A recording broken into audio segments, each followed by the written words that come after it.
माझ्या प्रतिष्ठेचं काय? माणसाला प्रतिष्ठा लय आवडत असते. संत कबीरजी म्हणले मान बडाई ईर्ष्या दुर्लभ तेजना देह, या तीन गोष्टीचा त्याग साधूला सुद्धा होत नसते. मानाची लौकिकताची लय आवड आहे प्रत्येक जीवाला, स्तुतीची. आणि मग दुर्वासानं रामाला तसं विचारलं, म्हणजे जर लोकायला कळालं जर दुर्वासा ऋषी तुमच्या घरी जेवले तर आमच्या प्रतिष्ठेचं काय? ते म्हणले आम्ही लोकायला कशाला सांगावं महाराज, आणि तुम्हाला इतक्या उंबी जर विश्वास नसेल तर चलते व्हा म्हणजे पुढे, तुम्हाला आमच्या इथे जेवण नाही.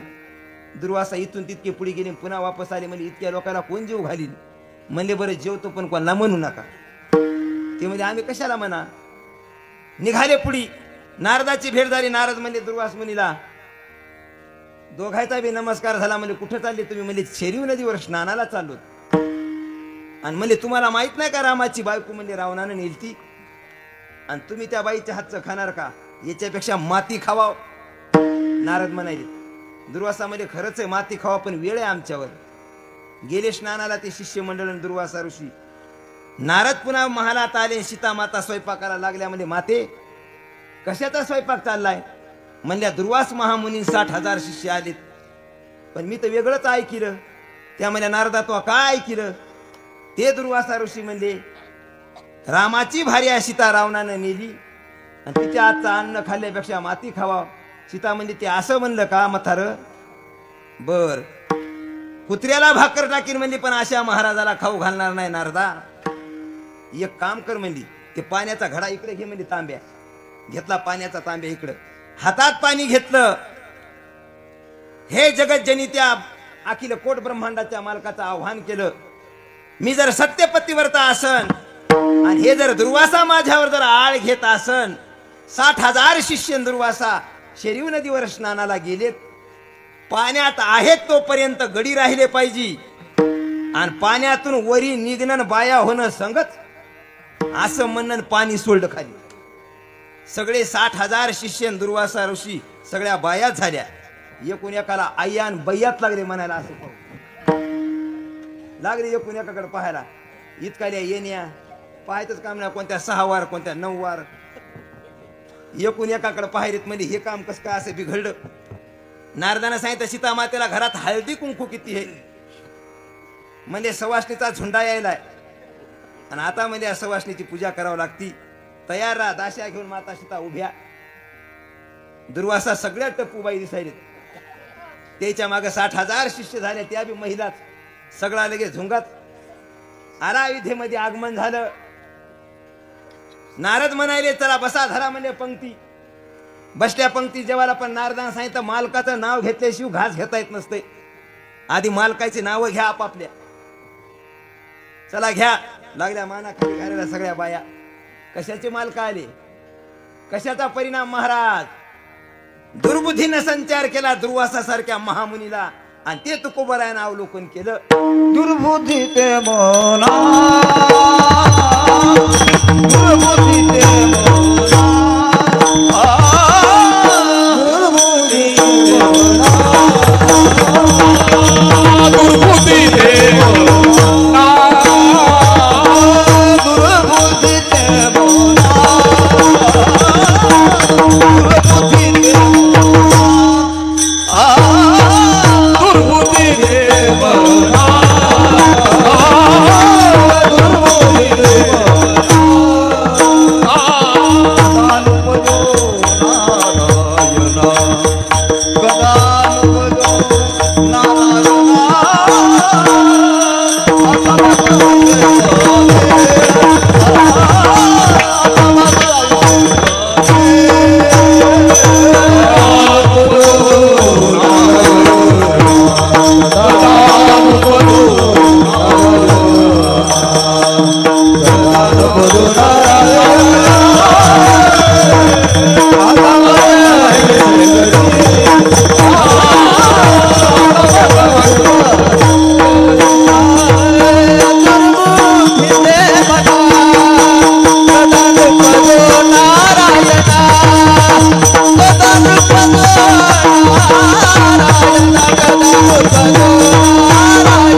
तुझे पाय चित्ती धरी. स्वतःच्या स्वार्थासाठी जो भगवंताकडे मागत असतो तो असतो मनुष्य. दुसऱ्याचं आही चिंतन करीत असतो, वाईट करण्याकरता मागणी असतात ते असते दैत्य. आणि जगाच्या कल्याणासाठी जे मागित असतात ते असते संत. संत काय दान देतात महाराज? देव काय दान देत असतो महाराज? आई वडील काय दान देत असतात महाराज? ते तुमच्यासाठी प्रमाण विठाला.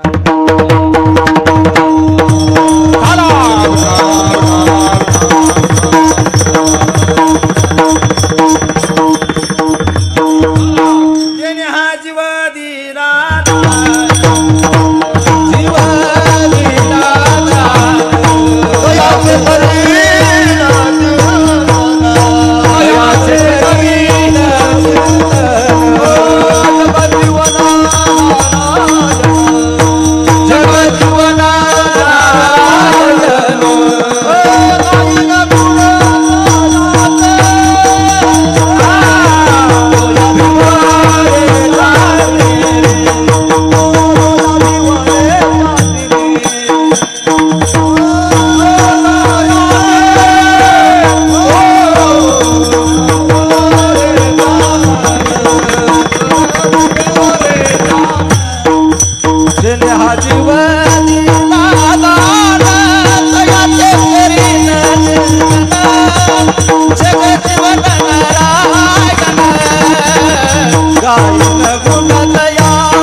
तिकडे होता महाराज, इकडे घेतला कोण मग?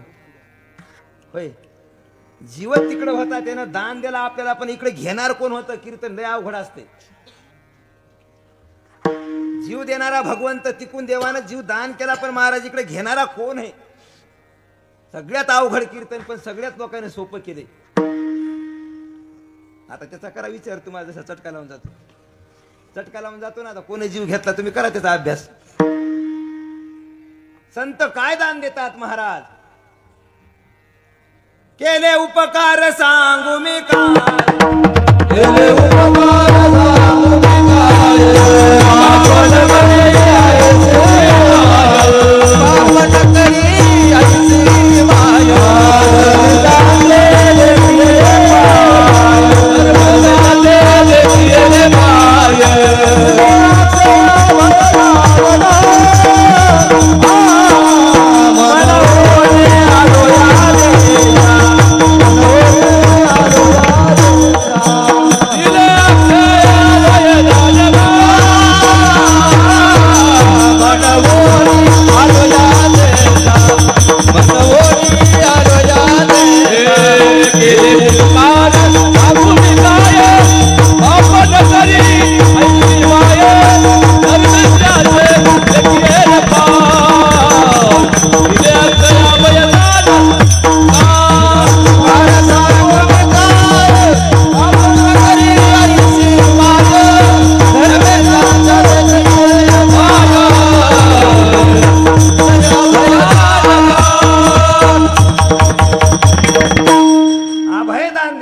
संत.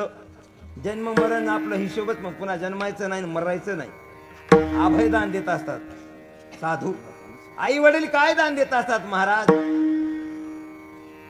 याचं प्रमाणच नाही संप्रदायात भजनेकर महाराज. ऐकले का? आई वडील काय दान देतात? आस्ती चर्म मूत्र मळ पाहता देह आती कश्मळ, परी ब्रह्मप्राप्ती हे निर्मळ फळ येण्याची देह साधी. नात्रायामध्ये आई वडील देहदान करतात आणि या देहानं भगवत प्राप्ती होत असती.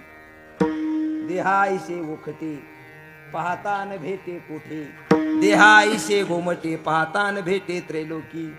ते ओखटे म्हणून त्यागावे, मोक्षे सुखाशी नागवावे, गोमटे म्हणून भोगावे अवश्य जावे नरकाशी. मग महाराज त्यागावे का भोगावे? मध्यभागी विभागावे, आत्मसाधनी राखावे, निज स्वभावे हिता लागी. आई वडिलांना शरीर दान दिलं, सतत रात्र दिवस एकच ध्यास पाहिजे, आत्मकल्याण कशा पद्धतीने होईल. कैली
भक्तीचे डोहाळे कधी लागले का? तुकोबाराय म्हणाले याला भक्तीची डोहाळे म्हणतात.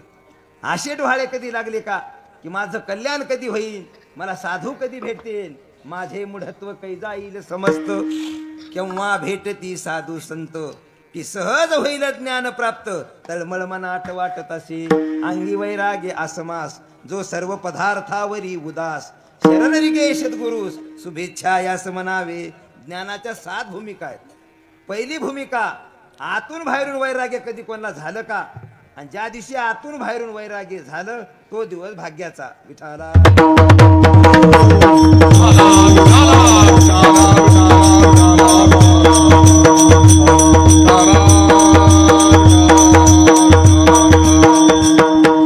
अशी थटा बरी नव्हे थटा, भल्या भल्या शिरा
बुद्धीचा जन्म ब्रह्मदेवापासून झाला. मनाची उत्पत्ती चंद्राकडून झाली. चित्ताची उत्पत्ती वासुदेवाकडून आणि अहंकाराची भगवान शंकराकडून उत्पत्ती झाली.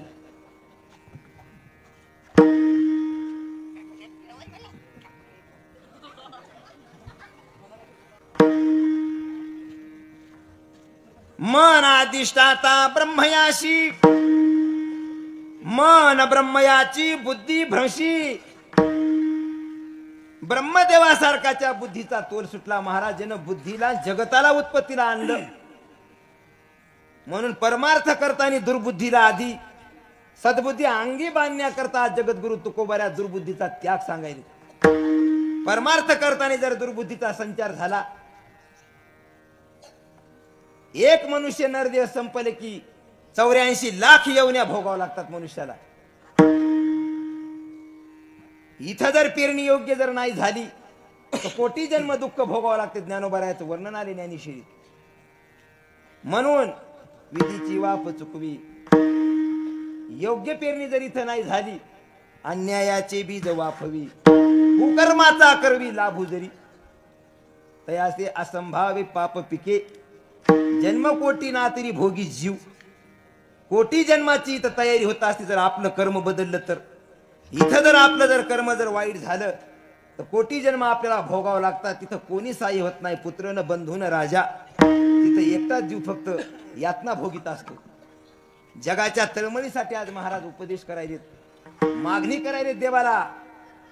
राजा जर प्रसन्न झाला तर एक जन्माची दरिद्री संपत असती. समजा तुम्हाला मोदी प्रसन्न झाले, तुमची त्याची योगागानं ओळख झाली. राजा जर प्रसन्न झाला तर एक जन्माची दरिद्री संपत असती. इंद्र जर प्रसन्न झाला तर एक कल्पवर्षाची दरिद्री संपत असती. ब्रह्मदेव जर प्रसन्न झाला तर एक महाकल्पाची दरिद्री संपत असती. ब्रह्मदेवाच्या संडासाचं भांड सोन्याचं, इंद्राच्या संडासाचं भांड चांदीचं, आणि तुमच्या आमच्या संडासचं भांड चिकन मातीचं. पण दुर्गंधी सगळ्याच्याच भांड्याला आहे. म्हणून दुर्बुद्धी. एक जर राजा प्रसन्न झाला, राजा अंबारात बसला एका हत्तीवर आणि प्रजेची पाहणी करीत करीत करीत असा निघाला तर 4 बैली नांगर चोरला. पूर्वीच्या काळात लाकडी नांगर होते, 4 बैली अशी जमिनीला घडी पडायली. राजाने अंबारातून पाहिलं, कौतिक करायसारखा शेतकरी म्हणजे आपल्या राज्यात. सांगितलं प्रधानाला, हत्ती तिथं घ्या शेतकऱ्यापाशी. नेला हत्ती त्या शेतकऱ्यापाशी. राजाने नमस्कार घातला, खाली उतरले. म्हणजे तुमचं कौतिक केलं तितकं कमी आहे. काय म्हणजे जमीन फाडायली, बैल तसेच. बाबा म्हणजे तुमचं वय इतकं झाले, तुम्ही बी काय म्हणजे काम करतात. हो म्हणले, मी राजा या नगरीचा, तुम्हाला प्रसन्न झालो म्हणजे काय मागायचं तर मागा. काय मागितलं शेतकऱ्याला? सकाळपासून म्हणजे मी नुसता तोटा खायलो, चुन्याची डबीत नाही महाराज. म्हणजे मागायचं तरी भान पाहिजे ना. राजा म्हणला, मला वरी घ्या आधी अंबारात. सगळंच वाया गेलं, म्हणजे चुनाच मागाय रे, काही ना काही नाही. निघाला पुढे राजा, वेश पालट केला, अंगावर कपडे ठेवले नाही. प्रजेची पाहणी करीत करीत पण एक बोटामध्ये छल्ला राहिला, आणि ते छल्ला पृथ्वी मोलाचा. संध्याकाळची वेळ 11-12 वाजली, भुट्या चोरायनं पाहिलं, ते छल्ला चमकायला. 4-5 चोर राजाच्या अंगावर तेनं, चल काढ म्हणजे ते रत्न अनमोल. राजा म्हणला, देत नाही. खाली पाळलं, शस्त्र बाहेर काढलं, मानावर चाकू ठेवला. चाकू मानावर ठेवला. तिथं गुरुकुल होतं, काही लेकरं शिकायला होते. तिथं 4 लेकरं पळत आले आणि राजा आढळला म्हणून त्या चोराईसंग त्या लेकराने सामना खेळला. राजाच्या प्राणाचं रक्षण केलं. राजा सकाळी म्हणला, तुम्ही गावाच्या येशीत भेटा मला. तिथं सांगितलं नाही मी राजा आहे म्हणून. मग सकाळी ते 4 मुलं येऊन असे उभे राहिले आणि राजा आपल्या शराजमामध्ये हत्तीवर बसून, पायदळ घोडे सैन्य, राजा चाले तेथे वैभव सांगा. ते 4ही मुलं उभं राहिले. मग त्या मुलाच्या लक्षात आलं, हे तर नरेश आहे त्या नगरीचे. राजा म्हणला, तुम्ही म्हणजे रात्री माझा जीवाचं रक्षण केलं, मी प्रसन्न झालो, काय मागायचं ते मागा. पहिल्या मुलाला विचारलं, बाळा काय इच्छा आहे? त्यानं सांगितलं, 30 वर्ष झालं माझे वडील लोकांच्या सालान राहते. ते म्हणजे त्या वडिलाचं जू खांद्यावरलं जमिनीवर. सांगितलं प्रधानाला, याच्या घरी 50 लाख रुपये नेऊन द्या. दुसऱ्याला विचारलं, तुमची काय इच्छा आहे?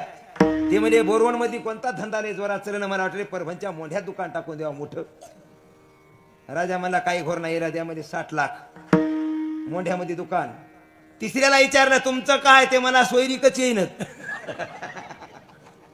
बोलिलं प्रधानाला, म्हणे इकडे या प्रधानजी, तुमची पोरगी येईन. हो, याला देऊन टाका. राजा बोले, आता ते काय पिणार आहे का आहे का काय माहित बी नाही. राजा द्या म्हणले की बस कन्यादान. आता राहिला 4थ्या मुलाचा क्रमांक. बाळा म्हणे, तुझी इच्छा काय आहे? म्हणजे मी समाधानी महाराज, मला काहीच इच्छा नाही. माझी एक इच्छा आहे, जोपर्यंत तुमच्या देहात प्राण आहे तोपर्यंत 5 दिवस वर्षा तुम्ही दिवाळीला आमच्या घरी यावं, ही माझी इच्छा. द्या म्हणजे वचन. राजा म्हणजे वचन दिलं. राजानं वचन. येणं मागितलं काहीच नाही. 4, 5, 6 महिने निघून गेले. दिवाळी 1 महिन्यावर आली. राजाने सांगितलं प्रधानाला, जा बोरवंड कुठे बघा. आपण त्या मुलाला वचन दिलंय, दिवाळीला 5 दिवस राहायचं म्हणजे जाऊन गाव पाहून या. प्रधानजी आले, गावाची पाहणी केली. गावात येताना सगळ्या बोराच्या चिल्हाट्या, येताना रस्ता नाही, खड्डे, गावात लहीन नाही, पाणी नाही. घरी गेल्या एक खोकली मथारी, तिची माय. एकच खोली पन्हाळाची, त्याला बोंदरी लावलेली, घराला खोली, आणि ती मथारी मधात खोकलायली, ती त्या पोराची माय. प्रधानाने हे पाहिलं.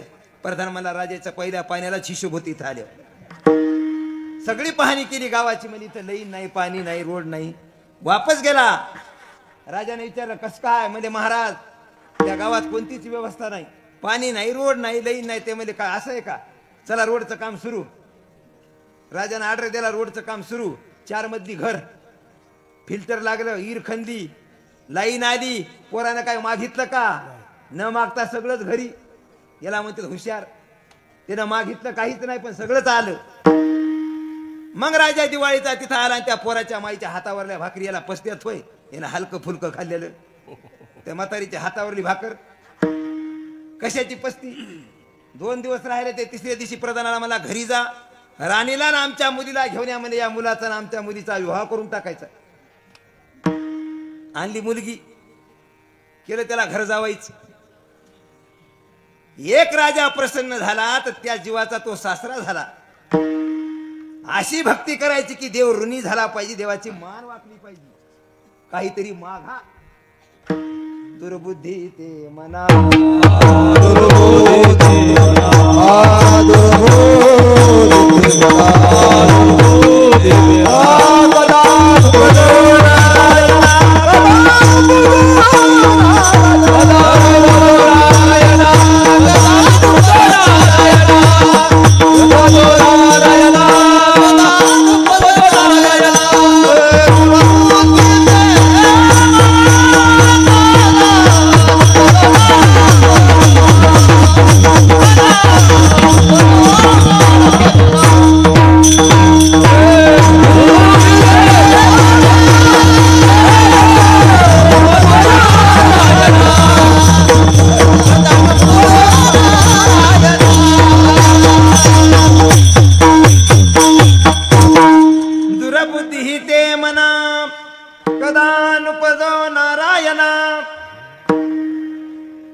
गावात म्हातारा होत. दुर्बुद्धीनं वागायचा तो म्हातारा. श्रीमंत म्हातारा गावात नंबर 1चं पाटलाचं घर. मग त्या म्हाताराचा अंत समय जवळ आला. सगळ्या गावातल्या लोकांना चहा पाण्याला बोललेलं, लहान थोर. म्हणजे माझी एक इच्छा आहे. म्हणजे काय इच्छा आहे? म्हणले आता मी मेल्यावर तुम्हाला दुःख कोण देईल? ते लोकांना म्हणाला, मी जर मेलो तर गावाला आता त्रास कोण देईन, दुःख कोण देईन, ही मला धसकी मग गादी कोण चलवीन? आता ती गादी कोणी चलवायला हो म्हणीन का? कोणीच हो म्हणीन. आयुष्यभर म्हणले मी लोकांना त्रास दिला. कोणाची जमीन इकरी निघाली की येडा घालायचा, 10,000 भाव वाढलाच. कोणाची सोयरी प्यानाला आणायचा नाही, मात्र निवडणुकीला पाडायला नंबर 1. मग म्हणले नाना तुमची इच्छा काय? म्हणजे माझी एकच इच्छा आहे. काय इच्छा आहे? आयुष्यभर मी लोकांना दुर्बुद्धीनं वागलो, म्हणजे त्रास दिला. आता मरता मरता एक इच्छा आहे. म्हणजे जसे माणसं मेल्यावर तुम्ही चौघाच्या खांद्यावर नेऊन तिकडे मसन वाट्यात फुकतात, तसं मला खांद्यावर चौघाच्या नेऊ नका. लोक म्हणजे मग तुम्हाला न्यायचं कसं? ते म्हणजे हातापायाला दावो बांधा आणि मला वाजवूनच ओढीत न्या. मसन वाट्या पसरो. लोक म्हणजे आम्ही ही एरी बी करणारच होतो. हो म्हणजे बरं हो. म्हणजे गेले 4-5 दिवस झाले. इथं रामकृष्ण हरी आले सरपंच. सगळ्या योजना आम्ही आणा गावातल्या. सरगाट तुम्हाला कशी टाकू दे? म्हणजे नानाला सरगाट मी टाकणार. टाकली सरगाट. म्हणजे बाजून वळलं ते मथार खाली. 400-500 माणूस गावात असत. आता कशी तुमची पब्लिक आहे तशी. सगळे म्हणजे आपापले जरा जरा हातभार लागू द्या. जे मथार वडाय सुरू केलं ते मेलेलं. कसा ठेपा पोलीस स्टेशनला गेला की एका माणसाला सगळेजण वढायला येतं आणि ते माणूस म्हणजे ओढून ओढून मेलं. जवा म्हणता जांभळ्या गाड्या सुटल्या, त्या जाळ्या लावलेले पोलीसवाले काठ्या. 500 माणसं ते न्यारी तर रोडनं ओढीत. गाड्या आल्या की बस धरले ठोके सुरू की गाडीत टाकायची उचलून मारायचे. लोक म्हणजे आम्ही नाही मारलं, ते आधीच मेलतं. ते म्हणजे ते कोर्ट ठरवीन मेलं का मारलं तर. चला बसा. सगळे लोक गाडीत बसले. ते मड रस्त्यातच ते पडल्याने बांधून टाकले. तसंच नेले सगळे लोक पोलीस स्टेशनला. रात्री सगळे गावातले लोक एकत्रित म्हणले आपल्याला मेलं तरी त्याचा कावा कळाला नाही. कोणती बुद्धी असती? दुर्बुद्धी. अशी बुद्धी कधी माणसाने जोपासना करायची नाही. काय होत असतं या बुद्धीचा वापर केल्यावर? आईशे ते म्हणी करू नये संग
संकल्प करू नये पाप भांडवल.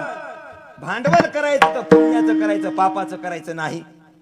नेमकं महाराज पाप कशाला म्हणतात? भिका भूका कोही नाही, सबकी गठडी लाल, गाठ खोलना नाही जानते, इशी विधी भय कंगाल. सगळ्यापाशी प्रत्येक जीवात्म्याच्या ठिकाणी एक रत्न आहे, पण ती गाठच कोणाला खोलता येईन. कोणी भिकारी नाही, कोणी या काळात उपाशी नाही, पण गाठ खोलायची ज्ञान नाही. तर ते ज्ञान कुठे मिळत असतंय? गुरु बुद्धी हितार्थाय. हनुमंतरायाची आणि विभीषणाची भेट झाली लंकेमध्ये. सीताशुद्धी करता हनुमंतराया गेले, तिथं भेट झाली. 28 कोटी घर, पूर्ण घर हनुमंतरायानं पाहिले सीता मातेचा शोध घेताना. बाहेरून दिसायलेत मंदिर आणि मधात दिसायलेत खंबे, पेद बसलेले लोक. बाहेरून मंदिराच्या आकाराचे घर, रामायण उघडा. बाहेरून असतं तिथं चित्र की वाटायचं मंदिर आहे. जसे तुम्ही आम्ही रोज भाकर भाजी खातो तसे ते लोक रोज मांस खात होते, असं रामायणात वर्णन येतंय. त्याला रोज माणसं लागत होते खायला. आणि मग हनुमंतराया जात जात जात जात एका दारापुढे तुळशीचं वृंदावन दिसलं आणि राम नामाचा ध्वनी ऐकू आला कानाव. लंकेमध्ये राम नामाचा ध्वनी आचंबा वाटला हनुमंतरायाला, नवल वाटलं. आणि मग विभीषण बाहेर आले. आल्यावर या दोघांचा मग परिचय झाला. विभीषणाच्या घराच्या इकून टाकलं होतं रलाकाना रा, आणि 5 फुटाचं अंतर पलीकडून टाकलं मगरीचं म. सगळे लोक लंकेत गेले. रावणाला म्हणले, रामा म्हणले शत्रू पक्षाचं नाव तुमच्या भावानं घरावर टाकलं आणि तुम्ही आम्हाला सांगायले का? रावण म्हणला, हे जर सत्य निघालं तर भावाचा शिरछेद करीन. हातात खडक घेतला आणि निघाला रावण कुठं? विभीषणाच्या महालाकडं. महालाजवळ गेल्या गेल्या लोकांना दाखिले म्हणजे बघा राम नाव आहे का नाही. काय म्हणलं असं विभीषण? दादा हे लोक काही म्हणतात. मग म्हणजे नाव खरं आहे की म्हणजे राम? ते म्हणजे तसं नाही, रावणातलं रा आहे म्हणजे हे, आणि मंडवधरीतलं म आहे. जप तुमचा चाललाय म्हणला वहिनीचा आणि दादाचा. हे लोक काही सांगतात घर फोडायसाठी, काही सांगतात म्हणजे लोक. रावण म्हणला, बघा आमचा भाऊ किती हित चिंतक आहे. वा बाहेर म्हणला काही लावून देतात. हे म्हणला रावणातलं रा आणि मंडवधरीतलं म, रा म, असे भक्त हुशार असतात. आणि मग हनुमंतरायाच्या संवादामध्ये विभीषणाला आत्महितार्थ कळालं. कशाला आत्म्याचं हित म्हणतात? स्वस्वरूपाची ओळख करून दिली हनुमंतरायानं विभीषणाला. हे झालं पहिलं. आत्मबुद्धी हितार्थ आहे. गुरुबुद्धी विशेषता. भगवान श्रीकृष्णाचे गुरु संदीपनी आणि संदीपनीचे गुरु वेद धर्म. आणि त्या वेद धर्मानं संदीपनीला सांगितलं म्हणजे वंशनाद. गुरुला गुरुदक्षिणा काय मागितली असं तर म्हणजे वंशनाद चलवा. वंशनाद म्हणजे गीता आणि भागवत. त्याच्या गुरुने दिलेली गुरुदक्षिणा आहे म्हणून आमच्यासारख्या महाराजाला काहीच होईन. पैसे घेऊन बी विठाला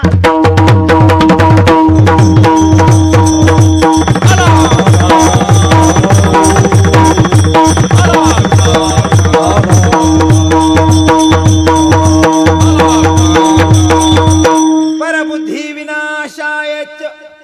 शकुनीचं दुर्योधनानं ऐकलं. दुसऱ्याच्या बुद्धीनं कधी चालायचं नाही. शकुनीनं काना सांगायचं, दुर्योधनानं त्याचं अनुकरण करायचं. काय झालं महाराज?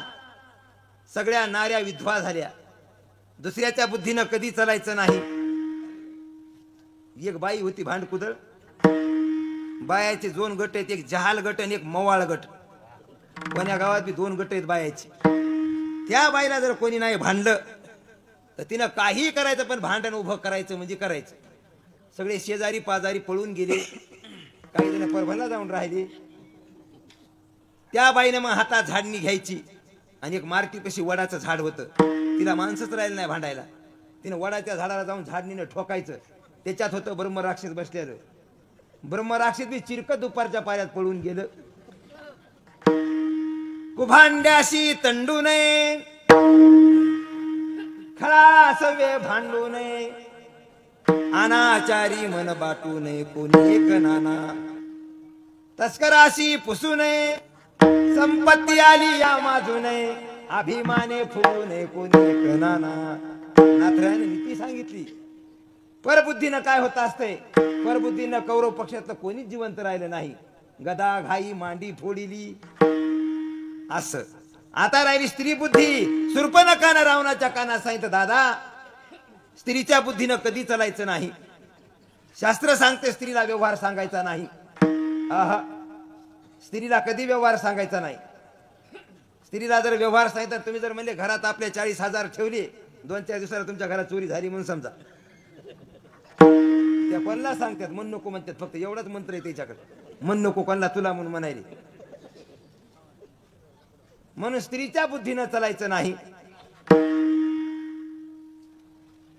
मग महाराज दुर्बुद्धी ते मना कदा नुपजो नारायणा. आता मदाईशे करी तुझे पाय चित्ती धरी. जगद्गुरु तुकोबारायचे 5 अवतार झाले. पहिला अवतार राजा अंबरीश. सगळ्या गाथ्यामध्ये 4च अवतार आहेत. पुराण बघावं लागत असते. आणि तिकडे जनाबाईचा दुंदुभी नावाची गंधर्व कन्या जनाबाई, आणि इकडे राजा अंबरीश. त्रिविधा भक्ती त्याला भगवंतानं अर्पण केली. एकविधा भक्ती, पंचविधा भक्ती, 9विधा भक्ती, असे भक्तीचे प्रकार. आणि त्या राजा अंबरीश आणि तिकडे दुंदुभी नावाची गंधर्व कन्या जनाबाई. त्या अवतारामध्ये देव गेले म्हणले, राजा तुझ्या भक्तीचं ऋण झाले म्हणजे काहीतरी माग. राजानं सांगितलं मला कुठलीच इच्छा नाही. त्रिविधा भक्ती दिली राजा अंबरीशाला देवानं. पुढचा अवतार प्रल्हादाचा झाला. आणि तिकडं पद्मिनी दासी जनाबाई झाल्या. प्रल्हादाला विचारलं भगवंतानं काहीतरी मागा. प्रल्हादानं सांगितलं देवा तुमची इच्छा आहे का द्यायची, द्या म्हणले. अशी कधीच बुद्धी सुचू नये म्हणजे कोणाला काय मागायची, ही मागणी म्हणली माझी. पुढे अंगदाचा अवतार आला. अंगदाला म्हणले तर मागा, काय मागतात. अंगद म्हणला 8 प्रकारचा मध हरिभक्ताच्या अंगी बांधता कामा नाही.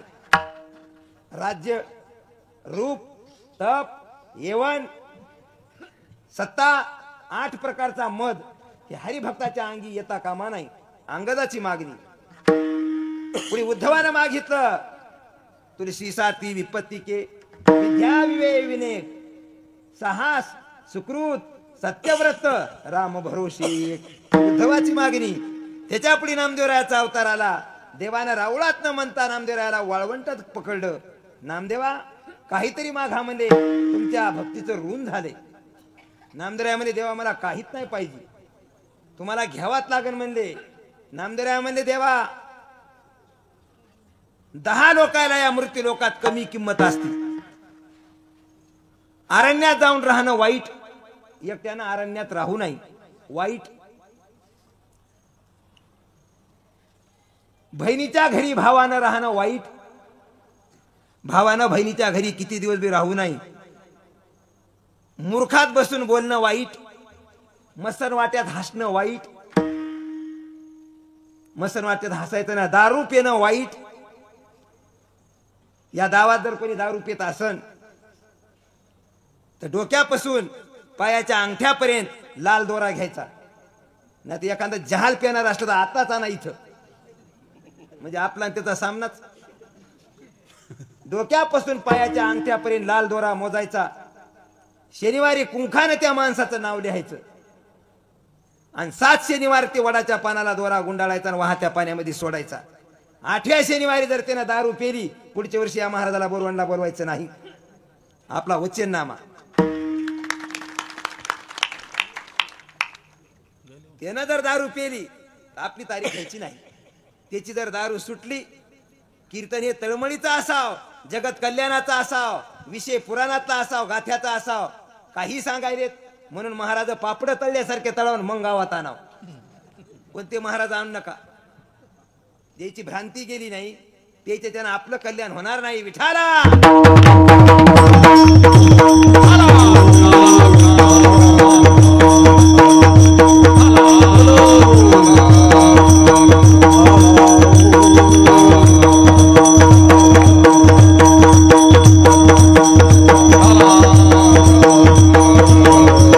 निराकारीची महारीन, निराकारीची निराकारी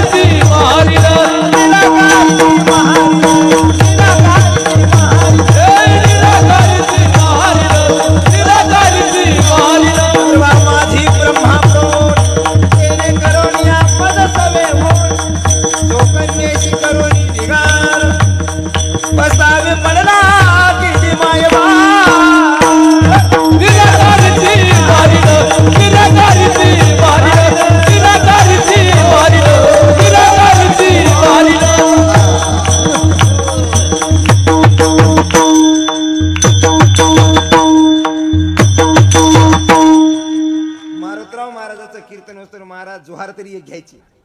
आता या धुमाळ्याच राहिल्या नाही कोणाजवळ. त्या निराकारीच्या महारणीत वर्णन केले नाथरायानं. सर्वा माझी ब्रह्मा प्रौढ तेने मज सवे करोनिया होड चोकन्येशी करोनी लिगाड अंती पस्तावी पडला की जी मायबाप. स्त्रीशी संभाषण वाईट हे सांगी तिथपर्यंत आलो. नामदेवराय म्हणजे देवा इतक्या गोष्टी वाईट आहेत आणि मागणं सगळ्यात वाईट. कोणाला काही मागणं शे वाईट आणि तुम्ही मला म्हणतात मागा. तुम्ही देता का? निरंजनी वनी पाषाण पैवावे निरंजनी वनी पाषाण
पाषाणाची येवणी भोगलेली बरी, वृक्षाची येवणी भोगलेली बरी, पण मागणं चांगलं नाही. तुम्ही मला माग कसं म्हणाले? काहीतरी मागा. मग नामदेवरायामध्ये बरं मागू का? मागा मध्ये हेची देवा पै मागत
जगद्गुरु तुकोबारायाचा अवतार आला आणि महाराज ज्यावेळेस देव म्हणायत महाराजाला, महाराज 5 जन्माचं ऋण झाले, काहीतरी मागा.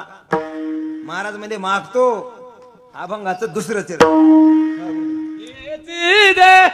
आता माझ ऐसे घरी आता माझ ऐसे घरी Hare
याची वाल नका भितर निघाल एका इटीच पण म्हणू लागजा ना माग बाबांना म्हणायचं असं.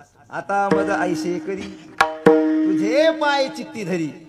आता महाशिवरात्र येणार आहे. येणाऱ्या महाशिवरात्रीच्या दिवशी महिला मंडळीनं शेंदी मिठाचा महादेव करायचा. कमीत कमी शेंदी मीठ दळायचं.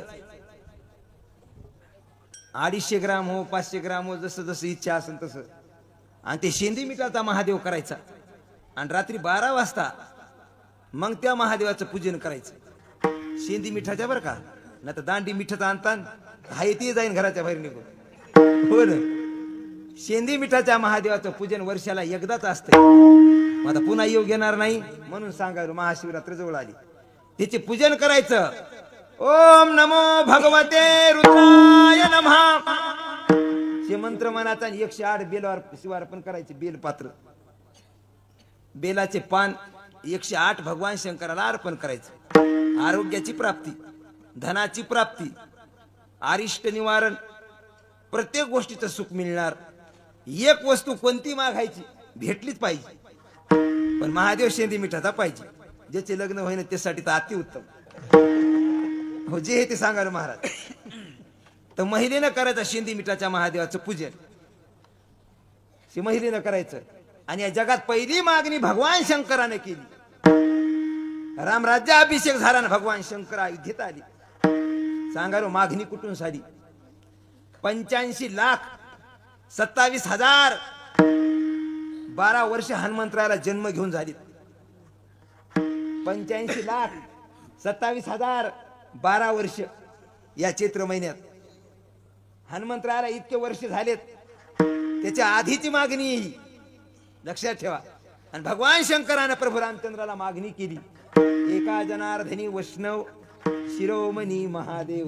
नाथराय म्हणाले भगवान शंकराने रामप्रभूला मागणी केली. देवा काय इच्छा आहे. त्यानं सांगितलं सर्वप्रथम मला संताची संगत द्या. सर्वप्रथम संताची संगत सांगितली. संताची संगत आणि मुखात राम नाम घेतलं. भगवान शंकराची पहिली मागणी. आणि तिथून पुढे मग मागणी सुरू झालेली. त्याच्या अलीकडे कोणाचाच पुरावा नाही असला तर आपण ऐकायला तयार आहे. ही सुरुवात झालेली तिथून मागणीची. म्हणून या नवरात्र या शिवरात्रीच्या दिवशी भगवान शंकराची पूजा करायची. प्रत्येकाला त्याचं फळ मिळणार.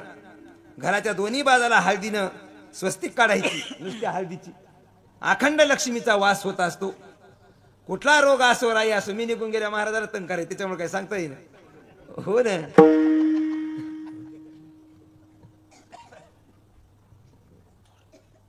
एक तोळाभर सोनं घ्यायचं. तोळाभर. आणि भाजीची मोहरी कुटायची. आणि ते सोनं गरम करायचं. आणि भाजीची मोहरी तिखे असतात ना आपले मोहरी. ती मोहरी मग गरम झालेल्या सोन्यावर अशी टाकायची. मला वाटते 84,000 रुपये तोळा आहे आता. गरम सोनं झाल्यावर त्याच्यावर मोहरी टाकायची इतकी इतकी. दुसऱ्या दिवशी सोनारापाशी घेऊन जायचं. त्याचे 16 रुपये बी येणार नाही. तुम्ही करून पहा. आणि तोळाभर जर तुम्हाला लय वाटत असेल तर गुंजभर पहा. ये गुंजभर पाहिले की मग कळतंय. तोळाभर सोने रतीभर राही मिळविद्या पाही नाश होतो.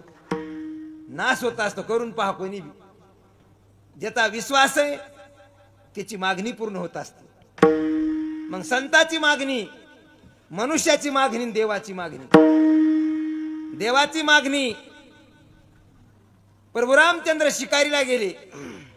आणि शिकारीला गेल्याच्या नंतर अरण्यामध्ये प्रभू रामचंद्राला भूक लागली. तिथं एक शबरी आली. शबरी ही शबरी नाही रामाची. ती पहिली एक शबरी, आता ही दुसरी आहे. शबरी आली. रामाने विचारलं शबरीला, शबरी माता मला भूक लागली म्हणजे काही जेवायची व्यवस्था होती का. म्हणजे मी अयोध्येचा नरेश आहे. शबरी म्हणजे रामा इथून म्हणजे काही अंतरावर जगदंबेचं मंदिर आहे.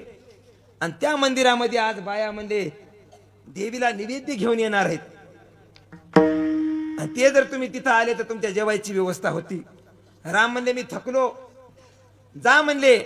आणि त्या देवीला सांगा अयोध्येचा राजा राम आला. मग त्या बाया सगळे ताट घेऊन गेल्या आणि देवीकडे. देवीनं मधातून ध्वनी निघाला त्या मूर्तीतून. म्हणले आजचा म्हणजे निवेद्य मी घेणार नाही. म्हणले अयोध्येचा राजा रामाला म्हणजे तेरा नेऊन जीव घाला. अरे त्या बाया इकडं. मग इकडं आल्यावर पुन्हा त्या शबरीला झाडलं रामानं. जा म्हणले त्या जगदंबेला सांगा की तू सीता होऊन बाहेर ये. आणि मग ते निरोप दिला. जगदंबा माता सीता होऊन बाहेर आल्या. आल्याच्या नंतर रामप्रभू जेवले. त्या महिलांना रामाला जेवू घातलं. अधिक संख्येमध्ये पुरुषापेक्षा महिला कीर्तन ऐकायला देवपूजा करायला अधिक का असतात तर रामाचं वरदान आहे. आणि मग त्या महिलाने जेव घातल्यावर रामानं त्या महिलाला वरदान दिलं. सांगितलं म्हणले भक्ती तुमच्या ठिकाणी अधिक प्रमाणात नांदन. आणि पुरुषानं आपल्या पत्नीला कधीही नाव घेऊन बोलू नाही. कोण्याही पुरुषानं आपल्या पत्नीला रामा म्हणून हाक मार जावा असं वरदान आहे. आता उद्यापासून तरी सुरू करा. रामा म्हणायचं. रामा असं रामानात वरण आलं बरं. काय पदरून बोलायला जमत नसतं. पुरुषांना महिलेला रामा म्हणायचं. एक तर देवाचं नाव होत असते दोष संपत असते. आणि वरदान दिलं. आणि मग त्या स्त्रिया पुढे यज्ञ पत्न्या झाल्या. ब्रह्मदेवानं गोकुळातल्या गायी चोरून नेल्या. झालं 5 मिनिटाचा दृष्टांत. शेवीला पूर्ण विराम. भागवतकार महाराज पुढे बसलेले. ब्रह्मदेवानं गोकुळातून गायी चोरून नेल्या. आणि पुढे त्या गायी चोरून नेल्या. ब्रह्मदेवाला कोणतं शासन झालं. ब्रह्मदेवाला पुढे आंधळा जन्म मिळाला. दोन्ही डोळ्यानं आंधळा. गायी चोरून नेल्या. ज्ञानाभिमान ब्रह्मयाशी चोरून नेले गायी वत्साची. गायी चोरून नेल्या कृष्ण अवतारात. दुर्बुद्धी सुचली. गायी चोरून नेल्या. पुढचा जन्म दोन्ही डोळ्यानं आंधळा. आई वडिलाचं पोट भरणं म्हणून ते लेकरू अरण्यात नेऊन सोडलं. दुष्काळ पडा. खायलाच काही नाही. धडक्यालाच भेटणं तर आंधळ्याला कोण खाऊ घालील. गेलं मायबापानं लेकरू सोडून रानात. लागलं लेकरू जोरजोरानं रडायला. एक साधू येऊन आले तपश्चर्या करून. पाहिलं लेकरू ट्याव ट्याव रडायला. म्हणजे बाळा तू कोणाचा आहेस. म्हणले तुम्हाला या आत्म्याचा परिचय द्यायचा का या देहाचा आधी बोला. पहा ते आंधळ किती भारी होतं. तुम्हाला आत्म्याचा परिचय द्यायचा महाराज का या देहाचा आई वडील सांगायचे. म्हणजे पोरग भारी आहे. आणि मग पाहिलं त्या साधूनं आंतरदृष्टीने कोण हे ब्रह्मदेवाचा अवतार आहे. ब्रह्मदेव जरी असन दुर्बुद्धीनं कर्म केला असन तर ते भोगण्याकरता मृत्यू लोकात यावंच लागतंय. म्हणून आपले कर्म सुधरा. ज्याचं कर्म सुधारलं त्याचा मृत्यू सुधरत असते. आणि हे कीर्तन कर्म बदलायसाठीच असते. गावगाव पंक्तीचा सुकाळ झाला. माणसं बदलणं विठाला.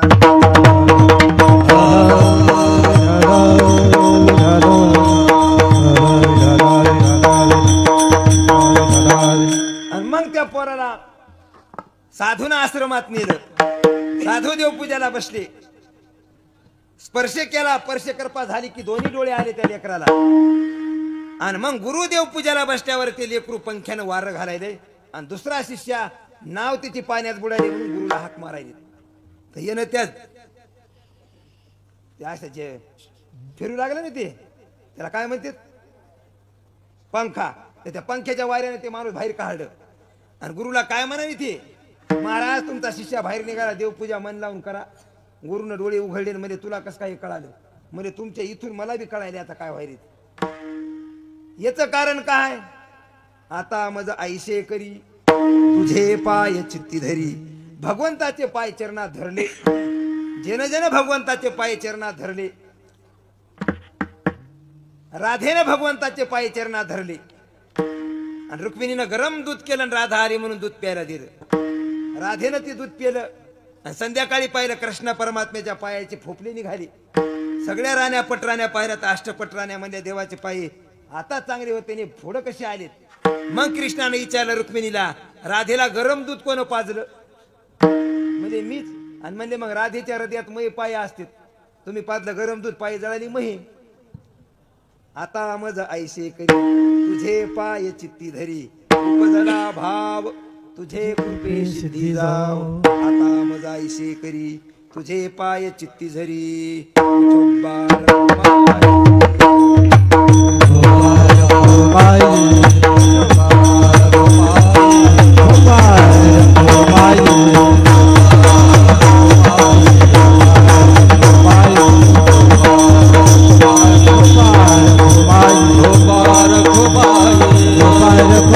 Mubarak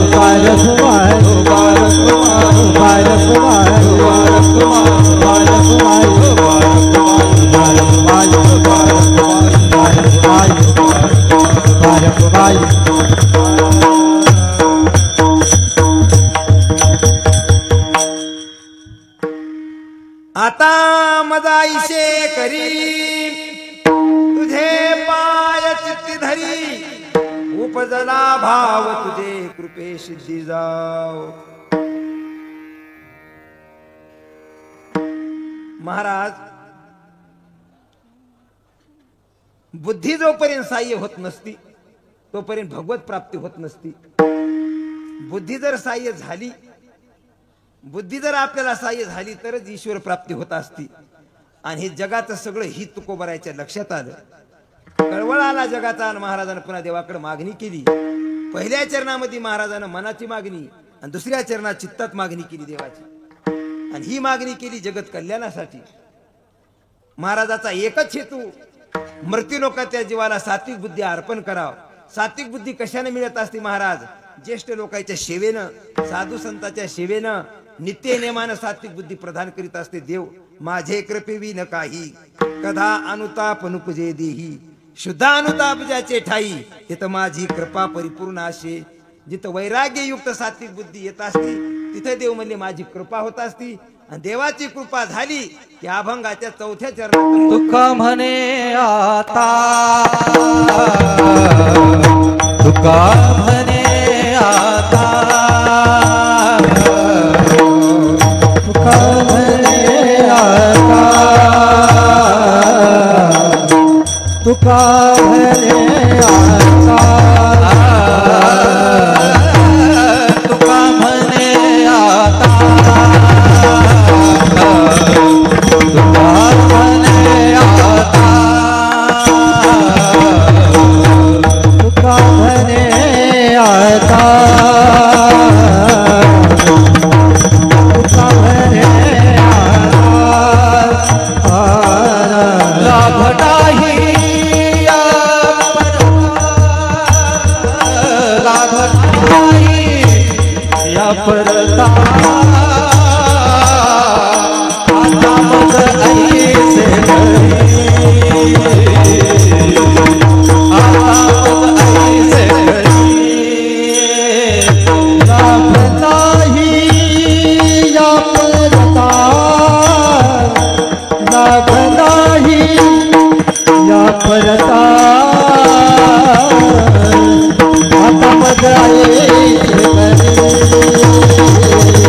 तुझे पाय चित्ती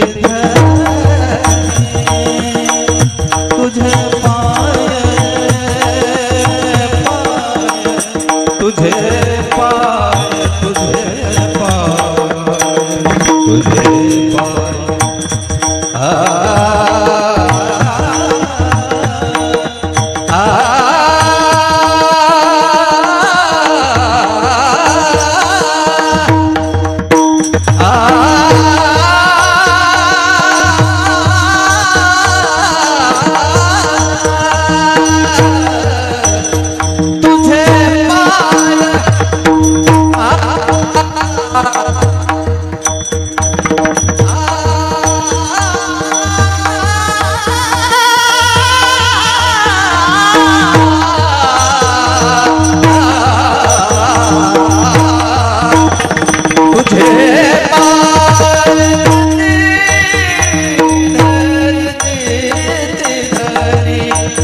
तुझे पाय तुझे धरी आता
करिता कोणता लाभ देवाचे चरण सतत हृदयात धरणं हे लाभ सांगितला महाराजांनी.